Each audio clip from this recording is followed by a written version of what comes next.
Hello guys, welcome back. So first, go ahead and open up your Steam and make sure you are registered into your account.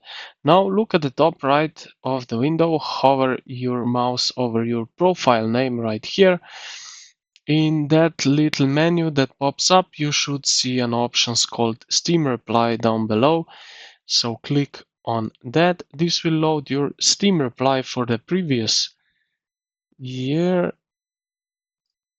Okay, so I guess I don't have enough because I just did this account this year, so I don't have the last year.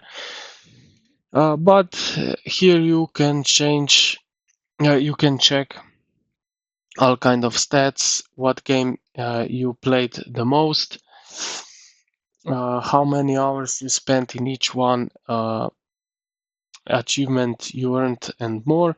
You can scroll down through the whole page and explore everything at your own pace. If you want to share it, you also can do that. You will probably have there some button to share your reply, and yeah. You can also just share to your private friends only or public for everyone.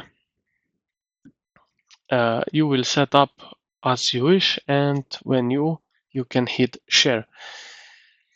And that's all there is to it. The most important thing is that you go through hover to your name and Steam replay down here, click on it, and then you will see. And that's all for it. I hope this helped you out. If it did, feel free to subscribe to the channel. It means a lot and helps me keep making videos like this. Thank you for watching, and I will see you in the next one.